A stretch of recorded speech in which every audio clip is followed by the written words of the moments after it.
Hello and welcome to Finding Home. This event is part of the inaugural Sussex Festival of Ideas, a dynamic and engaging programme of talks, events and activities. The festival is produced by the newly formed School of Media, Arts and Humanities at Sussex University. This event is being recorded and will be posted to the Sussex Festival of Ideas website after the festival. Live captioning is available and can be activated by pressing the live transcript button on the bottom right-hand corner of your screen. We welcome your questions and comments through the question and answer panel, which is also at the bottom of your screen, and the panel will respond to these a little bit later on. A member of the festival's team might contact webinar attendees for their feedback after the event. If you do not wish to be contacted, please email the festival's producer or a member of the festival team to opt out of these communications, and you can find their contact details on the website. For the moment, it's now my great pleasure to hand over to Naj Rashid, who is chairing this wonderful event and will introduce our panel. Thank you. Thank you, Margaretta, and to all the organisers for this amazing festival. So I'm Dr. Naj Rashid. I'm a lecturer in Media and Cultural Studies in the School for Media, Arts and Humanities. I'm also Director of the Sussex Centre for Cultural Studies, and I'm really looking forward to this panel. Finding Home, where we'll be discussing issues around representation, identity loss and hope in art, photography, journalism and community organising. So I'm going to introduce the speakers. Firstly, we have Omonira-Oyekanmi, who's the Stuart Hall Fellow here at the University of Sussex. She's an investigative journalist. We also have Wasi Daniju, who's a photographer who has exhibited individually and as part of a group in exhibitions both in the UK and abroad. She recently graduated with a distinction from an MA in documentary photography and photojournalism, and also works as a psychotherapist. We also have Jade Hylton, who's a Black British art model, creative arts manager, writer, photographer and artist from Brighton. Alongside being a creative in a multitude of mediums and learning about her ethnicity and cultural heritage, she hopes to not only educate herself, but others in her creative journey. Tendai Lewis is a local activist and PhD here at the University of Sussex in cultural studies. So she's living and studying in Brighton, and she focuses in her work on exploring the impact of social constructions on our identities and lived experiences. So it gives me great pleasure to hand over to Rebecca and Wasi, who are going to be starting off our discussion. So between four speakers, we'll probably cover about 40 minutes, but please do feel free to kind of add your questions in the Q&A section, and we'll come to that after our speakers.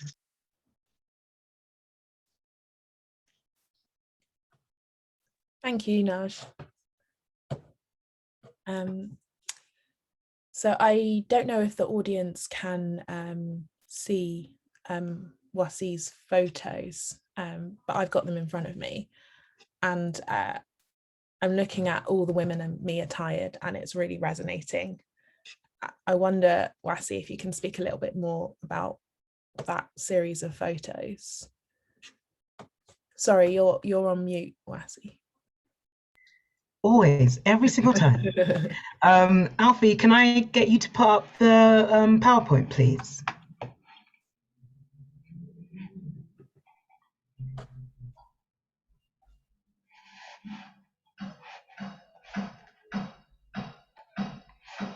Amazing.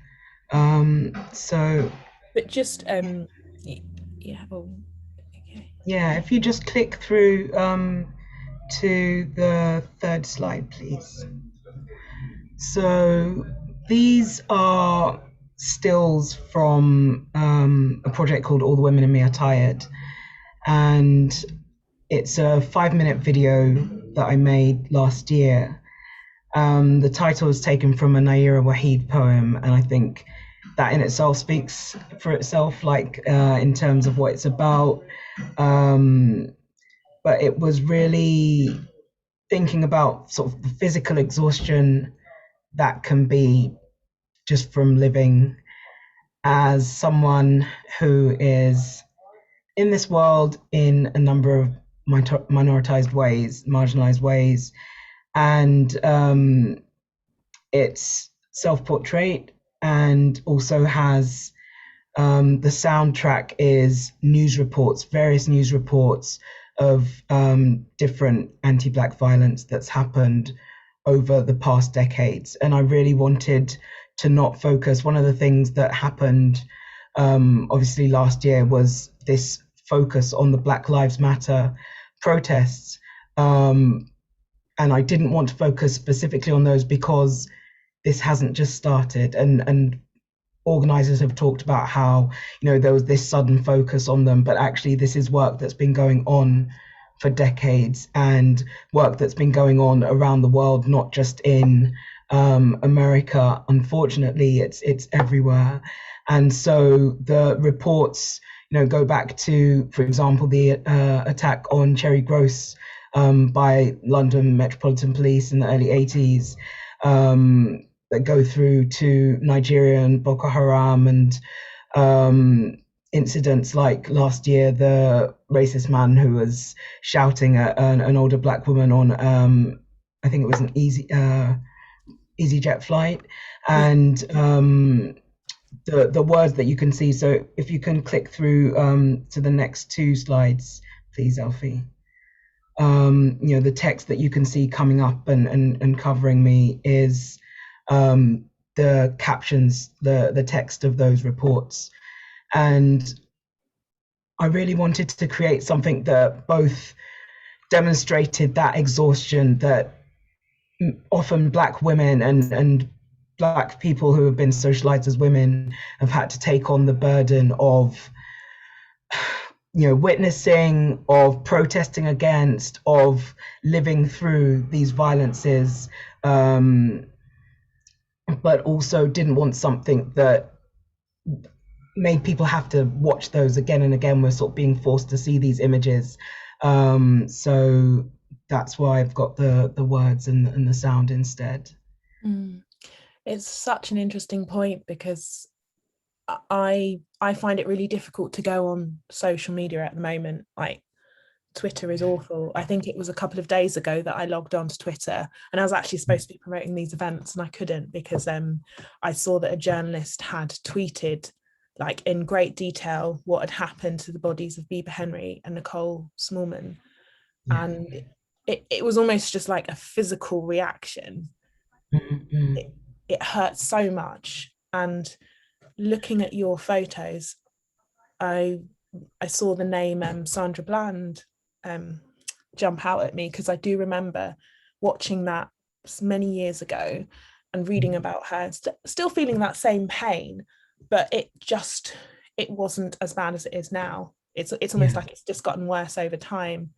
And I guess, bearing that in mind, is there any way that we can kind of safely document, support, protest against the violence that's being done to our communities, to us?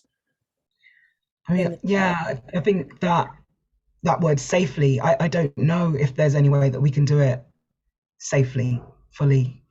I think that pain that you talk about is something that all of us recognize, and definitely, I don't know if it's an accumulation effect, if it's that we're seeing and hearing about more, if it's, I don't know what it is, that, I definitely have that same thing of needing to switch off, needing to come away from knowing what's going on. And so I think, given sort of the trauma inherent in seeing these things, in witnessing them, in thinking about how, you know, that could be me, that could be a relative, that could be a friend, but that is someone. And feeling that pain in witnessing that, I don't think it is possible for us to document, to protest against it in a safe way. I don't think we can guarantee that. I think we can only work to sort of create conditions that support us while we're doing it. You know, surrounding ourselves with others who understand that, who recognize that that pain in a similar way, and who are able to provide like nourishment. So I have like a group chat with two friends, Aziza and Hodan, who, you know, we can come together and we can share both the witnessing but also other things that can uplift us and keep us going through it.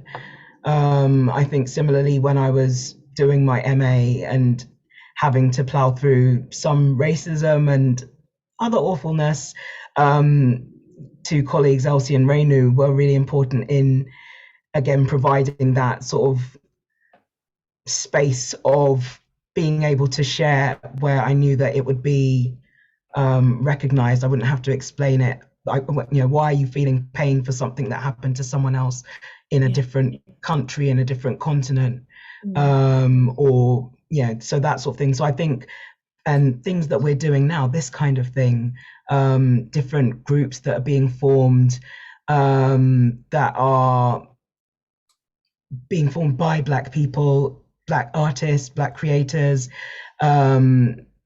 provide these spaces where we can at least work in a way that we're being supported by each other.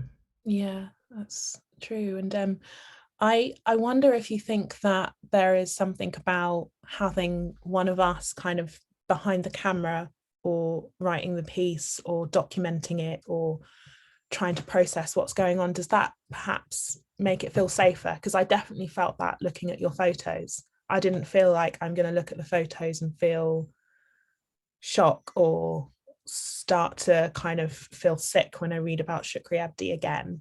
Like, I can't read news reports about what happened to her. I find it really difficult, but I could consume your photos. And I wonder if it just makes a difference because it's you doing it and you kind of understand that pain that we kind of all share.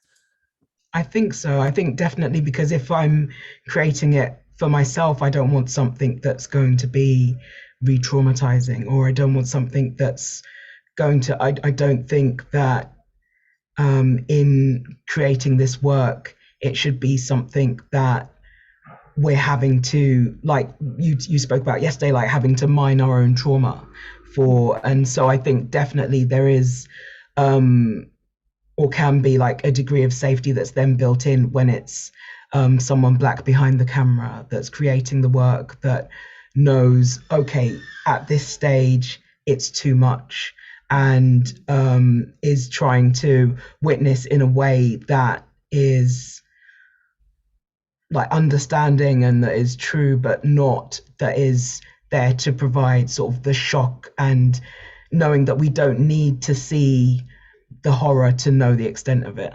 Mm-hmm. Yeah. Just going on to Where the Light Gets In, I wondered if you So can... Alfie, can you go through to the, like, just slowly go through the next 5 slides? I wonder if you could give us a bit of context about the Rumi quote. And I don't know if I'm thinking about the right quote, but it's around when you've got a wound or a pain, and then light comes in from that. If you could just talk to us a little bit about that. Yeah. So, so Alfie, if you could just click through the next few photos. So the quote, the Rumi quote is, I said, "What about my heart?" And he said, "Tell me what you hold inside it." I said, "Pain and sorrow." He said, "Stay with it. The wound is the place where the light enters you." And so at the time I created these, it was early on during the pandemic, but it was also a time where over the preceding year I'd had a lot of loss, a lot of grief. On Saturday, it's going to be 2 years that my mum passed. An uncle had died a couple of months before that. And then my foster dad had died in January of last year. And so when I was creating these images, we'd just gone into lockdown. And also I was sort of sat holding this massive grief, and then also I was trying to like get through this MA, and I was needing to create work and so on. So there was so many things that were going on, and there was so much heaviness and so much darkness, and I think that's what's come out in the images, even though I wasn't necessarily like going into them thinking this is what I'm going to capture.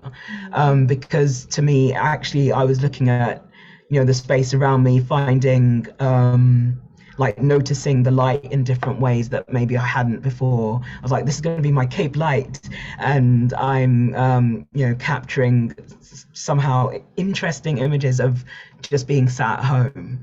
And it was sort of looking back at the pictures and seeing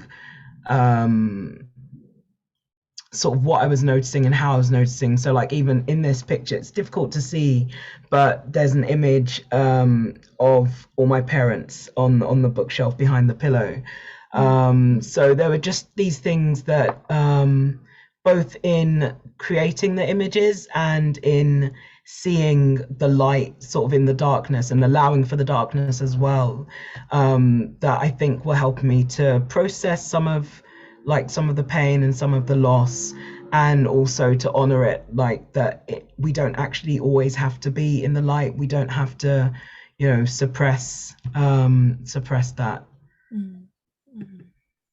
And there's also a kind of lightness kind of in the photos as well, that kind of speaks to me a little bit, sort of like almost playfulness that comes through.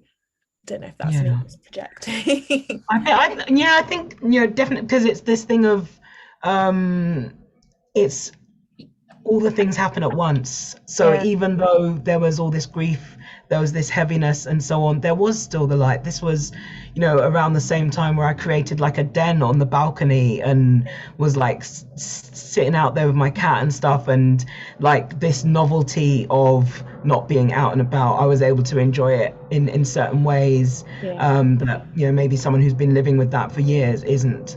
So definitely I think there will be elements of that. I think so often we'll create something and it's never just one thing. It has different elements. I think also we'll create something and people will see different things in it that we haven't necessarily intended or we haven't necessarily noticed ourselves. And as an artist sort of working throughout the pandemic and also just dealing with or surviving through so much grief, how have you kind of been processing what's happening? Is it possible to process it through the art, or is it too soon to do that? I think a bit of both. I think it feels so much like it's still happening, like it's still something that we're going through, and so I think it will come into the work whether or not that's the focus. And I think creating images is always something that is a way for me to process things, even if not consciously. So often it might be that I come back and see, oh right, okay, it looks like I was maybe working through that without even realizing or noticing that sort of thing. So I think there's an element of processing there, but I think as well, it's going to keep going on because it's still happening. And just kind of speaking to the theme and this idea of home and where we find it, I wanted to speak specifically to this idea of the Black woman, and thinking of it for me, this sounds a bit weird and a bit vague perhaps, but I always think that it would be easier for me to find a home where I can find a story that properly explains me to myself, and that's something which I've never been able to find as a Black woman kind of growing up in the UK with relatives all around the world. And perhaps that's because our existences are so complicated, and we've got not just our own histories, we've got the histories of our mothers, we've got the histories of their mothers in the land that they lived in, and then the news stories that we inhabit in the UK. And a lot of that is rarely captured in art and stories and media that we consume. And I wondered if it's even possible to tell our stories in a way that kind of does us justice and that does kind of create a sense of home for us in those spaces. If that doesn't sound too abstract. No, I kind of get it. I think that I think it's really difficult to tell. Like, I think we can only be telling a story from like our point of view and how we see things. And so I don't think we're ever going to be able to tell a story that captures like all the different parts of ourselves and all the different sort of elements. Like you said, like Black women contain multitudes, like, and all of us have so many, you know, parts to our history, parts to our experiences. And so I think we can only ever, like if we start from the point of knowing that we're not telling every story and that we're not going to be able to capture all of that, and then just tell the parts that we can. I think that's crucial. I think half the problem is that there is an accepted idea of what the story of being Black and a woman is, and it's completely wrong and it's one-dimensional. And it doesn't kind of allow for the fact that there is no one story. And growing up as a young Black girl, that can be incredibly kind of confusing and a bit, I don't know, a bit of a, I was going to swear, but I wouldn't swear. Would it be okay for us to bring in Jade and Tendai as well and get them sort of in on the conversation like for a bit? Hey. Hello. Yeah, we've been here Like nodding along yeah, like this. really, Like, I can see all the nodding. I'm like, yeah, I think one of the points I really wanted to make from your point was it's about being able to control the narrative, and being able to show your own perspective that might not coincide, like you were saying, with every other Black woman's story. Yeah. And I think even with our own stories. So Alfie, can I get you to go through to the next project, which is Home is Here and There? So and like just that's what I was thinking of actually. Sorry, I didn't those realize photos. Yeah.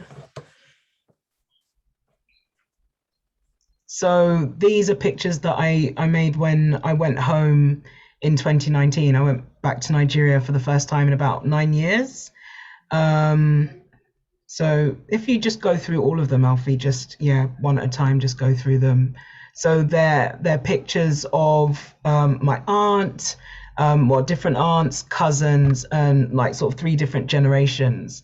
And this is one part of my story. Like the pictures that I made at home, they're one part of my story. The way that I responded to sort of pain and so on, that's one part. So like even like telling my own story, there's going to be so many different elements to it and so many different ways that it can come across. And so I think we're always just we're like trying our best to capture as much as we can, but we're always just telling bits of our story or other people's stories. And I find that quite a joyful process, like just looking through your photos. There's just something. They're lovely. They're really lovely. It's a lot of freedom. And that's again that like coming back to sort of the light and stuff, like just how, I mean, I want to be there right now. Just like looking at it, I'm feeling warm, but how there's like the light tells us different things as well. Like you immediately look at that and you know sort of the warmth, like the physical warmth, but also I think something of this being family and this being love and this being home. Yeah.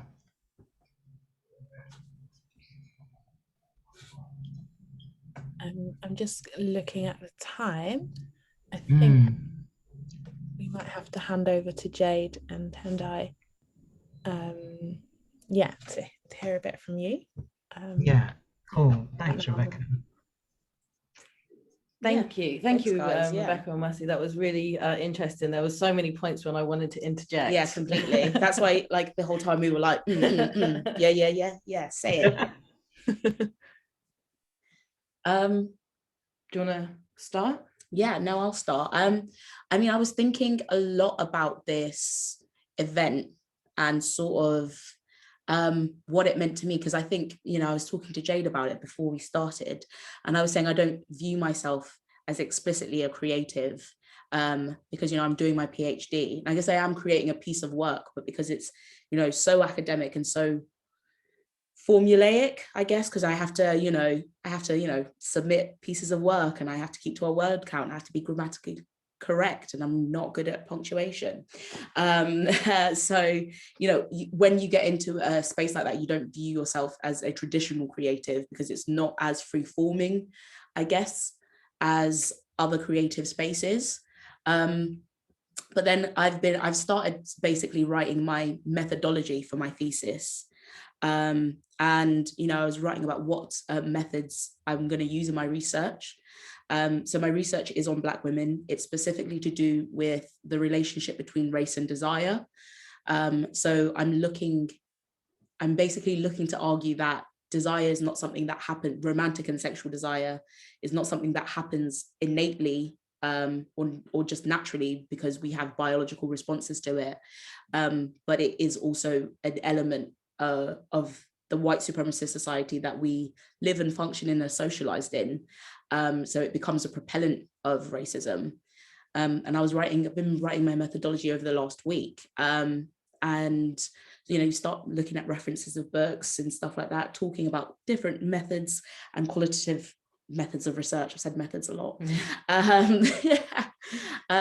But then I think I started focusing on conversations that I think I've had with, you know, Wasi and Rebecca and Jade, of this kind of essentialization that happens. And I think, Rebecca, you kind of touched upon that, and saying that you're always trying to find a story that makes sense, that you can relate to within these stories that we're told about Black womanhood and what it means, you know, in the broader sense to be Black people and Black communities.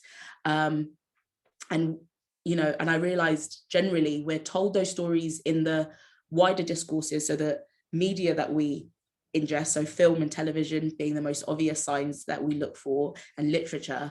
But also I realized that theoretically and in academia, we're told the same stories about Black people and Black women, you know, and they're researched, especially Black women, in a very specific formal way, which builds these theoretical narratives where Black women become a sum of the tropes that exist about them. We're never explored as kind of nuanced beings. You know, we're explored as figures or sum totals of living in oppressive societies. And I was, you know, writing my methodology, and I wanted to relate within my research, create research that not only centers Black women within it, because it's specifically about them, my topic is about them, but also provides a nuanced theoretical narrative that realizes them as whole beings. And I think that's where a lot of the times Black women and the Black community is shortchanged. We're not realized as whole beings within the stories that are being told about us, in the images that are being shown with us. So you get very kind of narrow viewpoints of what it means to be a Black woman, a Black man, a Black child, you know, a Black elder, and, you know, and you can, you know, if I say, oh, she's an auntie, you know what that is in your mind. But really the realistic, what's going on in real life, the embodied experience of that is very different. I mean, me and Jade have a similar upbringing, the fact that we've both been raised in Brighton from our young adolescence, but we have had completely different and nuanced experiences of this city, even though there's points of relation, like, you know, going through a very white majority secondary school and going through adolescence in that space. It's still, I mean, not the same. Yeah, I experience life completely differently now. I am friends with you. Like, yeah, I don't think I've ever had any Black girlfriends from my past that have been maybe as a darker skin tone as yours. And I have never faced as much racism in Brighton as I do only when I'm around you. That's true. That's a topic we've talked about a lot, because our friendship group, you're all of fairer complexion in comparison to me. So then I'll be there and, you know, we do like the old racism roundup, like what's happened to you this week? And I'm there like, bam, bam, bam. Everyone's like, whoa, all in 1 week. And I'm like, yeah. Like, is this not your everyday like experience? Schedule? And we're like, nah. Yeah, we've had completely different experiences growing up in the same city, you know, with similar paths of, like you were saying, going through school and going through work and social lives, but at the same time had completely different experiences. Yeah.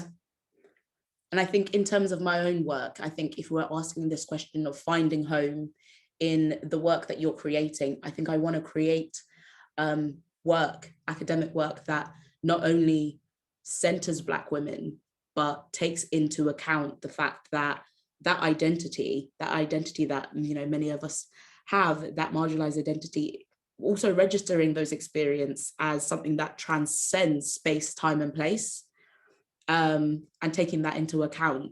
I think we've had kind of those, you have that realization when you're growing up also, not even in your work, I think in general life, where you're like, my identity will speak for me before I speak for myself. It always will, you know, it's, you know, it just will. I mean, even on the phone, I'll be like, hi, my name's Tendai, and they'll be like, where are you from? Where are you from? You know, so there's no escaping that. But what I think we can provide for ourselves and each other are those spaces where you see Jade before you see Black woman. Yeah. Yeah. Yeah. Some and people we deserve that. Can be quite surprised when they hear me on the phone and then see me. Yeah. Because they're like, oh. One woman on the phone said, oh, I bet you've got red hair, haven't you? And I was like, got no idea. I was like, I can sometimes if I want to. Yeah. Yeah, and I think we deserve that. And I think you've done a lot of that within your creative work.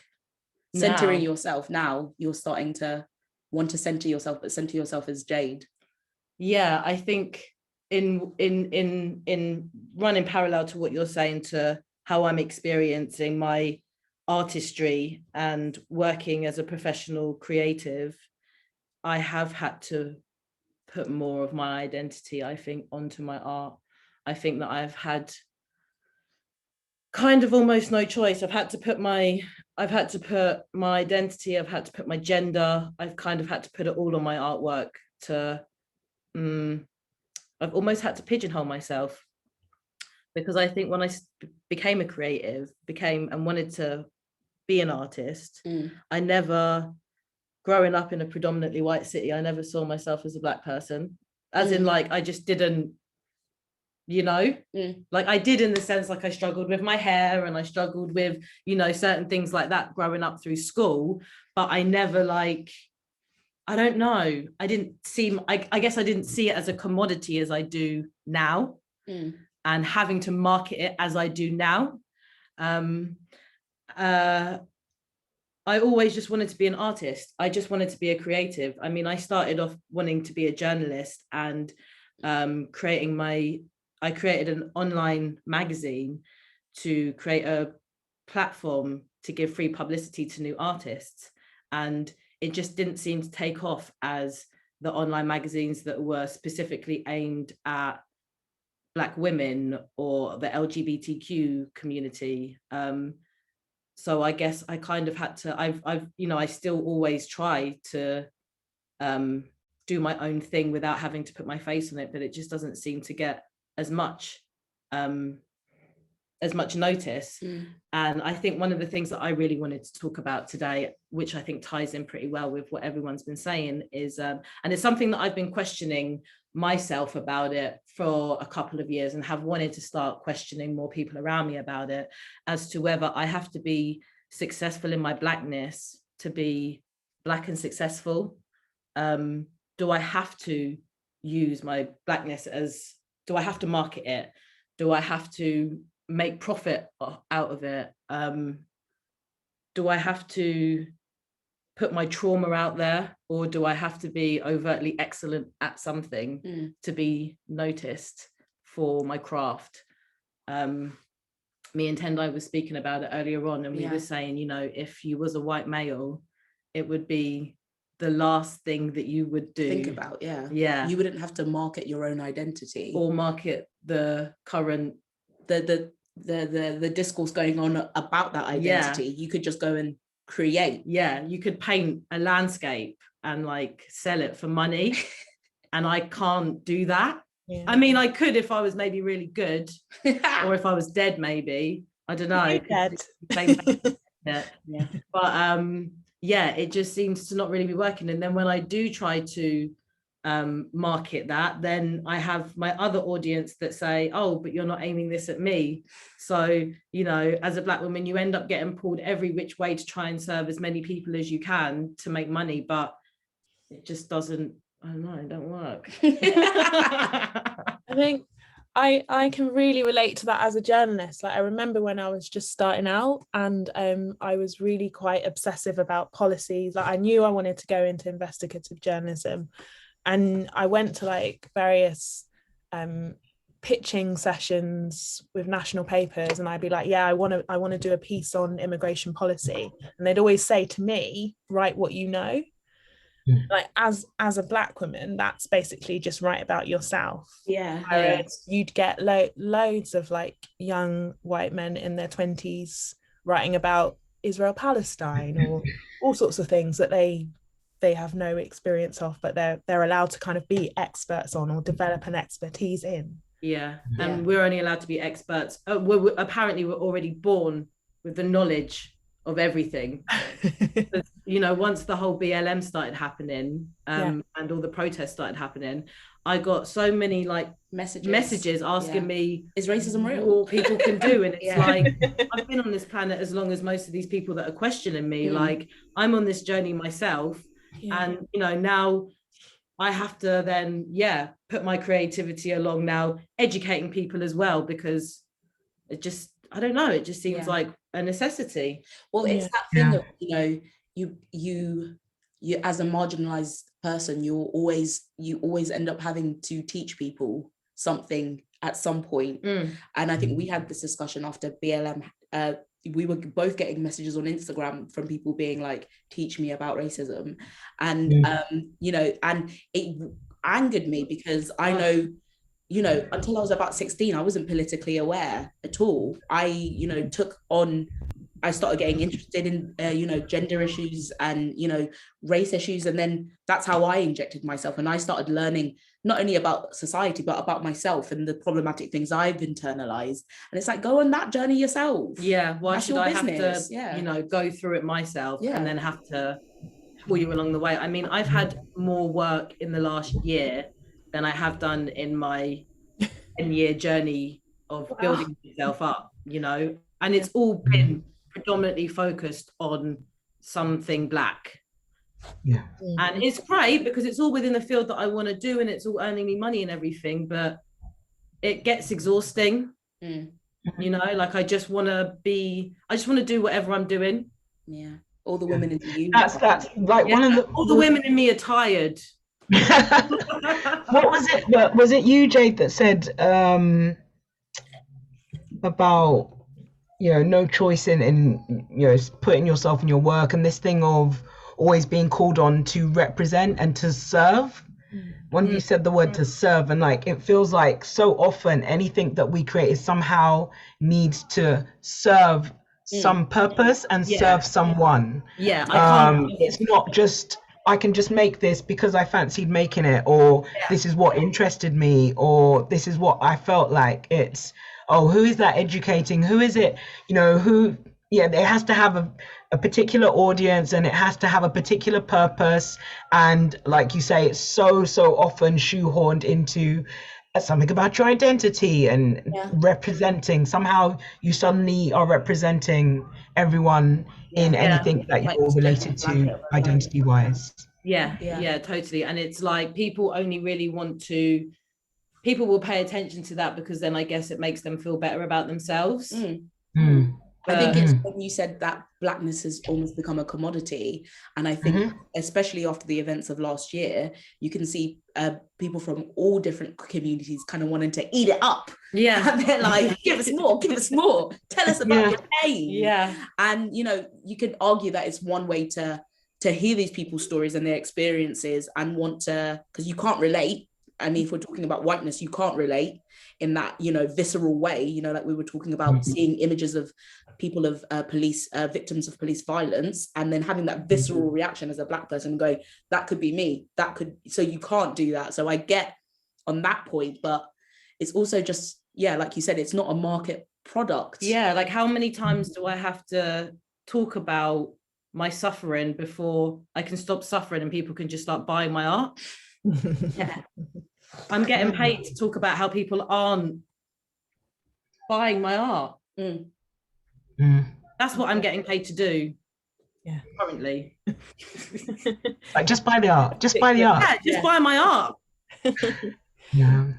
And I think something as well about, like, I remember, I think it was Rhiannon Walcott did this piece on sort of that grief of knowing that this interest, like you talk about, like a commodity, and like, but she was talking about knowing that like this surge in interest, that's all it is like, this is what's big right now, this is what we should be showing, that, you know, like all those black squares and stuff, and it's like, but you don't actually have any, you know, do you have any Black people in positions of, you know, beyond frontline service, or do you have any Black people behind the decision making, or do you actually, even if you do, like, is that beyond just like, oh, we've ticked a quota, look at us, we're so good, and is it beyond look at us?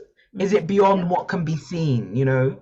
I mean, this is something that I've always had a problem with, which is why I started up one of my projects, Black Brighton, where I went around a few years ago, realized I didn't have really any friends in Brighton, any Black friends. So I went around asking Black people if they wanted to be my friend. Sorry. Amazing.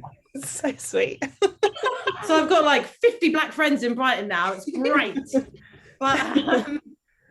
But, you know, I had to do that because when it came to places of work, you know, when I would go on group interviews and there was 2 brown girls there, I knew, even though it was hiring for like 5 or 6 positions, only one of us was going to hire, because it was only one of us that needed to tick that box, which was another difficulty of us actually being able to come together. Like, how many places in a white majority place city has a predominantly Black people working there that isn't owned by a Black person? Just doesn't happen. Just doesn't happen. But it's just based on, you know, it's just based on the best person for the job. That's it's meritocracy. The funny thing is that my mum used to say that to me when I was younger as a positive thing. She'd say, you know, they're only going to take one, so you have to make sure it's you. Yeah.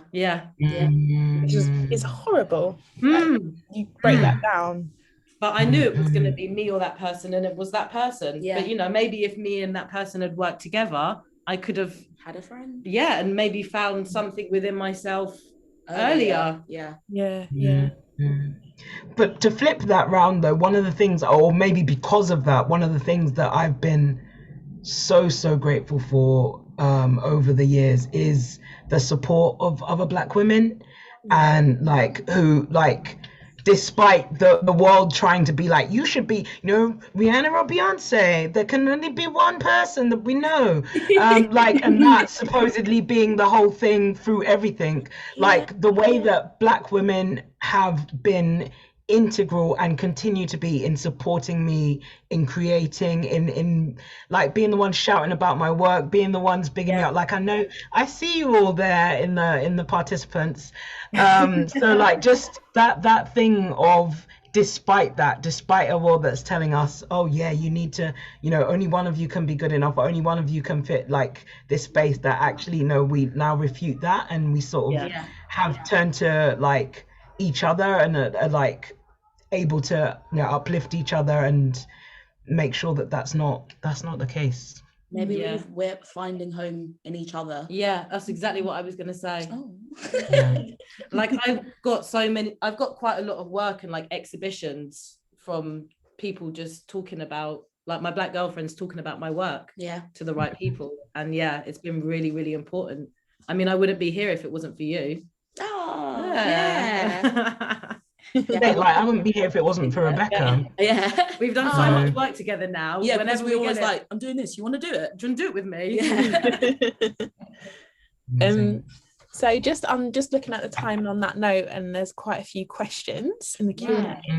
So should we get stuck in? Yeah, I really I'll be back in 2 seconds. Jade's just going for a loo break. Yeah. So I'm chairing.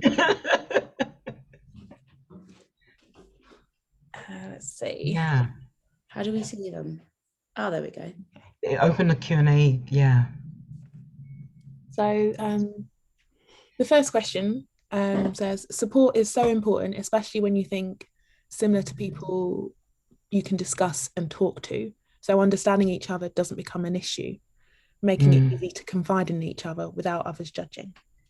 Yes, also that's more of a supportive comment, but yeah, I totally agree with that. That kind of links to what we were just saying, and finding home with each other and in our kind of Black communities that we build ourselves. Yeah, thanks, Rainu. Yeah, I think there's definitely that thing of having, like, rather than, I think growing up, so many of us had this idea, like, taught to us, and actually just the reality of, the twice as better for half as much, etc.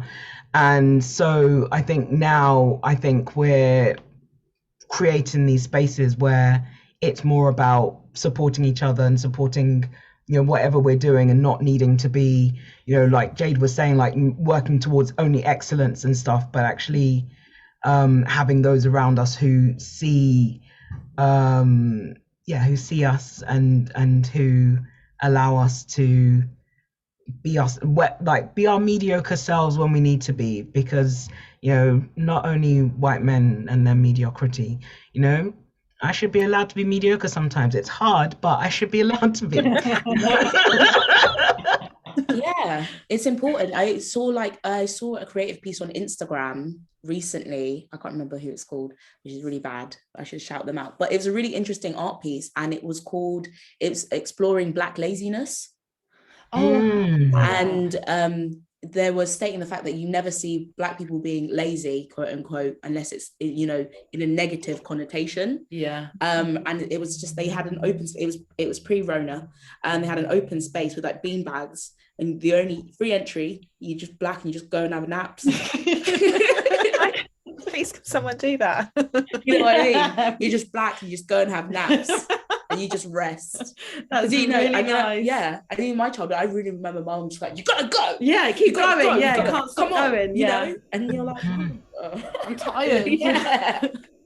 And then you've got stuff now like similar to that, like the nap ministry, like with the whole thing being this focus on Black people being allowed to rest. Like that being, like that was definitely one of the like influences for All the Women in Me Are Tired, was that idea of like moving away from us needing to constantly be on the go, needing to constantly be producing. Like I have an uncle and he's always like, if you're not producing, you're consuming. You have to be producing. And like, moving away from that idea of us needing to be productive and needing to have to like be showing our worth.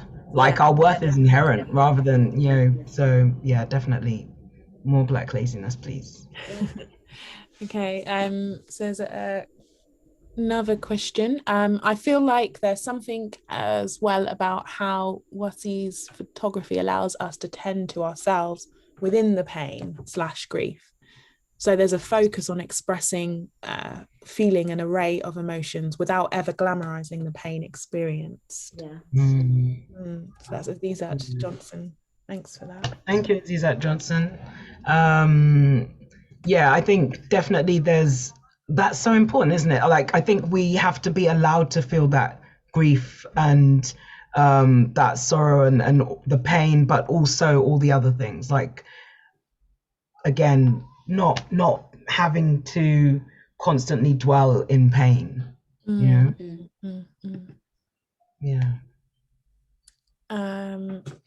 So there's a question about marketing Blackness. And the questioner says, I was thinking about how it relates to the question Rebecca and Wasi were discussing earlier related to taking risks. How might marketing Blackness work in tandem with homogenizing all stories of Black pain? Thinking about colorism, misogyny, and how all this influences who is asked to market Blackness. Do you understand that? Like, as a whole? I don't fully. So, I mean, I feel like, Jade, you were talking earlier about the fact of not wanting to like market Blackness, like, moving away from having to market our Blackness and having to commodify it. And having to make profit off of either trauma, pain, or excellence. Having to be at the very bottom or having to be at the very top. Like, I'm not the sort of person to wear my heart on my sleeve in a professional manner. So I don't really like putting like that sort of negative or traumatic or painful emotion into my art. Like, my art, I express my joy through my art. So I don't always want to have to. I just don't want to have to do it all the time and then have to explain it and then talk about it. And because, you know, when you produce those pieces and those projects, you then have to explain it and exhibit it. And it's just living in that moment constantly. And I just don't want to have to do that to be recognized as an artist. I don't want to have to be recognized as a Black artist. I just want to be. And that's not to say that there isn't a space. Like, this is the thing. This is what we're saying is that we don't want to homogenize. Like, we want to have it be that there's room for people who are producing work that explores trauma and pain, and for people who are producing work that's just like complete joy and all the things in between, and things that are not related to any kind of emotion and they're just like purely documenting, and, you know, all like being allowed to. I mean, I think there is this thing of that there are just going to be certain people who are marketing Blackness, often non-Black people, often white people, who are taking Blackness and using it as a commodity, and we can't stop that. But I don't think it's our job to. I think our job is to do our work and to create our work. And I think finally, in like, this maybe speaks to one of the questions you were asking earlier, Rebecca, like about how can we do this work maybe safely and so on, is that we just focus on ourselves and focus on each other. Like, that's what we can do. I don't want my work that does focus on my Blackness to not be appreciated. I just want my other work to at least get like 1% of what the same appreciation. No, completely. Just a small amount. Just take a small amount of all that attention I get from that work and just put it just on this, just a little bit of that onto this. I think it's also happening with other marginalized identities though, especially since last year.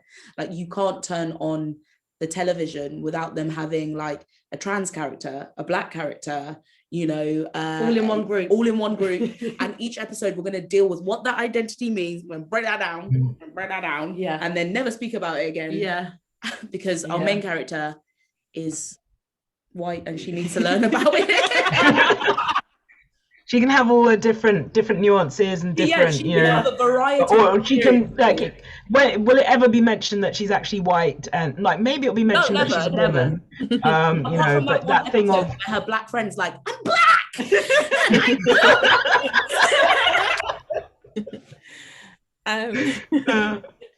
So definitely, and again, like, seeing so much more work now that's just like, there happens to be like Black person with sickle cell, but that's not the focus. There happens to be like a queer person, but that's not the focus. And like, just moving more to like, just continuing to create on that. I think there's a question here about from Naj. What advice would you give to creatives starting in the field, how to survive and thrive?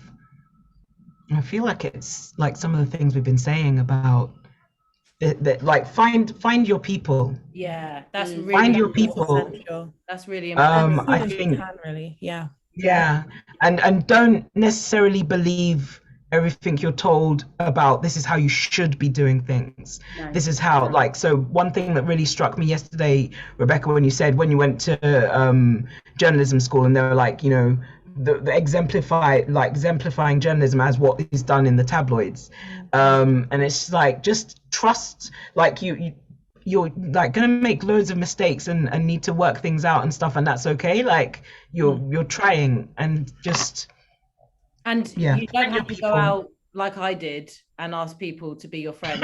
To be your friend. Can like it's one way, you know, it's one way. Something else that I do. Get a t-shirt made. Yeah, get a t-shirt. Would you like to be my black friend? One of the things that I've started doing is volunteering with a local charity.